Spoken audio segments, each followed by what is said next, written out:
Sadly, we have to abandon the GTI project.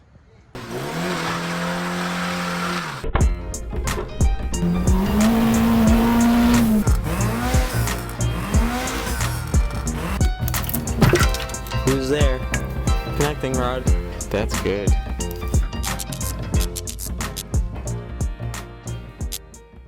This is a little bit of an update. As you guys saw, we have bought ourselves a Lotus 7. That's home, that's in the garage, and naturally this had to come out of the garage to make room for that. The plan was to finally dig into this winter. I had all the parts. I picked up a few more parts this summer to really start digging into this and get this ready to do some track events. We have abandoned that plan and project. This car is getting picked up in a few minutes and going to a new home where we'll actually get work done, and we'll probably be on the road before winter hits. Good friend Matt's coming to get it. Matt is a great person. He's got a badass truck that we are in the process of filming, actually. So this is a good segue to get into where the channel is headed. We're still staying on Volkswagen stuff, primarily Mark 1 stuff, but we'll start off by getting rid of this. A bunch of, as you can see, we got tons of parts that are going with it, so it's going to be nice to kind of free up and clean up all the clutter in the garage. This car hasn't seen daylight in a few years, honestly, so unfortunately you just can't get to all the projects. And I want to take a moment to talk about mental health. It's something most of us struggle with, and not enough people talk about it. And I found myself in a nasty funk the last few years. That's a big factor of why that car never really kind of got worked on as quickly as I wanted it to. We had some stuff at home. I ended up breaking up with my girlfriend a few weeks ago of many years, and a few years ago we had some problems, and it's just something I was never able to work past. And still getting stuff done, still overall happy in life, but it just was a lingering kind of darkness cloud overhanging, and it just affects other stuff. And sometimes you need to make changes in life, and it's okay to make changes in life. Just because everybody expects you to do one thing or stay on a course, it doesn't mean you have to. If you're stuck in a rut and you find yourself not happy and not okay with it, you need to worry about yourself, because at the end of the day, you're the only person who can control and make sure that you're happy. Well, other people can always help influence that and help you be happy in life, but at the end of the day, you are the one most responsible for your happiness. You gotta step back and focus on that sometimes. And we could touch on all sorts of different mental health issues, depression, anxiety, all that stuff. Find your ways to be happy in life, whether it's anxiety or depression or PTSD, whatever you're dealing with. Pick up a new hobby, get back into an old hobby, pick up a new job, put your head deeper down into whatever job you're currently working. Those few things have always helped me kind of burn through issues and pass the time, because ultimately time will heal a lot of dark and nasty things in life. Life sucks, and sometimes the only thing to really get through it and make things better is time. While you're sorting through stuff, find ways to make yourself happy, keep yourself occupied and busy. On the theme of a fresh, clean slate comes with getting rid of one of the projects that never really got started. The K-swap isn't going anywhere. Don't worry. We have some financial stuff to deal with once that's settled. We might not be able to dig into it too deep this winter, but we'll see. Hopefully I could just get real busy at work this season and this won't get put on hold much longer. The big plus side, and one of the things that I've been working towards the last few weeks, is getting my hands on this, the Lotus. I mentioned in the last video, this has been a huge dream car for a very long time.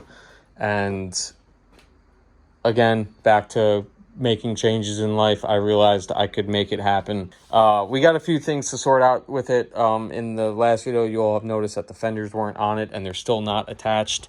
Don't know if we'll get that done this coming Saturday, but we're taking the car to good friend Phil's house. He's a fabricator, welder, all around badass person who gets shit done, and we're gonna bang out a few things. The seats don't adjust in this. The pedal cluster does. The pedal cluster is already maxed all the way out closest to the seat. I find that odd because I just barely fit in this car. The passenger seat's actually narrower than the driver's seat.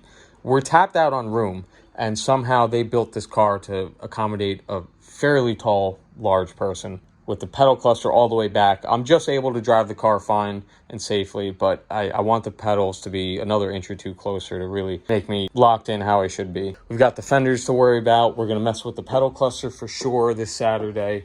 One of the other things to deal with is the exhaust. The exhaust is cracked. We got to weld that up. Not too bad. The car drives and runs, drives awesome, drives great. The reason why I was able to make this happen, and that's because this is on the lower price range of these cars. These cars easily go for $30,000, $40,000 all day long. You could spec them out to be a $100,000 car. You know, I sold the Golf R, had to use some of that money elsewhere. We bought the Suburban. We were able to make this happen just before winter hits. We'll get a couple miles in on a bunch of drives and really enjoy it before winter. Turns out there's an oil leak. I'm thinking it's the rear main seal, so we'll probably have to yank the motor this winter, seal that up. There's one more thing with the gas tank. The gas tank is very narrow, very tall. There's some storage under there, and the fuel tank is back here too. And the fuel tank is tall and narrow, and the pickup is on the one side. So when you have like half a tank and you're railing a left-hand turn, it'll start for fuel. A third of a tank, it starts to do that. I mentioned previously it's running ITBs, individual throttle bodies, so it's got a standalone. It doesn't run 100%. It runs really well, and it's more of an issue of just knowing how to drive the car. You can't just be mashing the throttle and being all, gorilla ham-fisting it, driving it. It takes, you have to be smooth when you drive this car anyways, so it's really not an issue now, but this would be a long-term thing I want to deal with. Get new management on here, new ECU, a new standalone system, whatever we got to do to make it more tuner friendly, because the ECU is locked out. I cannot do anything. The guy, whoever tuned it, is the only person who could go in there and change things, and I'm not about to deal with that. That's a car like this, you need to be able to do things yourself. So we will have to do that eventually, but again, it runs really well as is, so we'll leave it alone for now and worry about all the other little stuff to handle and fix on it. We're surely to find a couple more issues. The oil leak isn't even that bad, but this winter, definitely going to have to yank the motor or the transmission and seal it up, stop that leak. They put these big 225 wide tires on here and had to modify the fenders to fit, and I think that's part of the reason why the supports keep snapping and cracking. So we've got new tires in the van right now. We're going to yank these wheels off tonight and go see Tom at Static Coatings. He's going to put some fresh tires on here. These tires are whooped anyways. That will get situated. We'll get the tires on, get the fenders situated, and just drive it. We're just going to drive the shit out of this car. I'm going to daily it here and there, and then next season, try to get it out to a track event or two. We are abandoning the GTI track project for a project that's already track ready. We can take this car to the track tomorrow.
Because that's what I want to get back into. I want to get back into racing. I had to stop racing Supermoto a few years ago, and the monkey's been clawing on my back ever since, and we're going racing next year.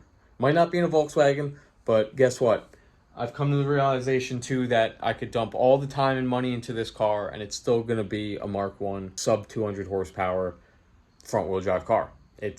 I've built a few of these. Not built them, but I've had enough of these cars and motors in these cars to know what I like and want, and know that I still won't be happy.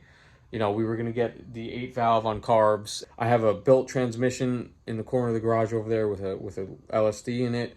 we were ready to make this a decent car. I was going to get that motor in, get it running, and then start chipping away at brakes, eventually a roll cage. That's $5,000 or $6,000 I would have to pay to get that done. The fact that we were going to do hill climbs.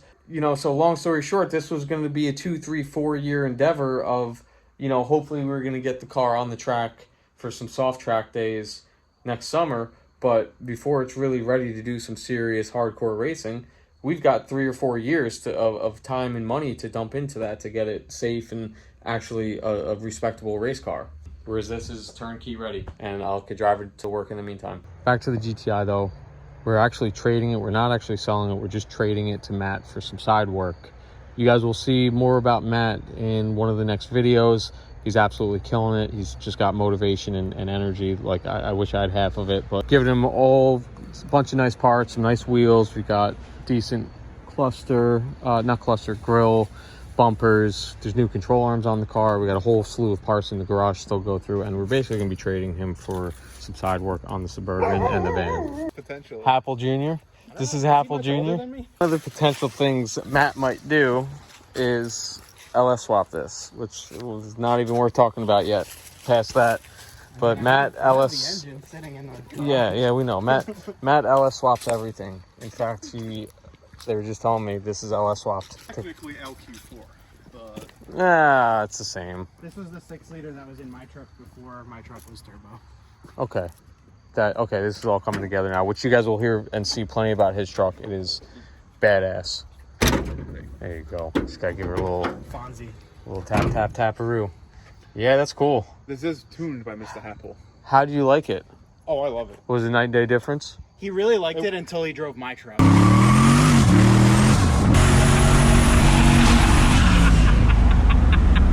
Then he was like, So this went from a 454 big block to this. So minus being down on torque, Fuel drivability, consumption. fuel economy. doubled the fuel efficiency. Yeah, everything else is, great. It's a night and day difference. Yeah, I don't care how much torque the 454 makes. It's not worth the 8 miles a gallon that you probably got with it. The 454 5. was also carbureted. Yeah. It was a carbureted 454. So Matt's been pushing me to LS swap the van, but that is not happening. This is gonna be just like my house, or actually his house now. He's got the G8, which is an LS. He's got this, and then he just got a Suburban for his wife. That's a 6.2 liter LS. So he has only LSs. That's I good. should buy an LS for the E30. Yeah. Yeah. So the van's gonna be left alone, but maybe we'll one day swap the Suburban. This thing's cool though. Not a bad tow rig.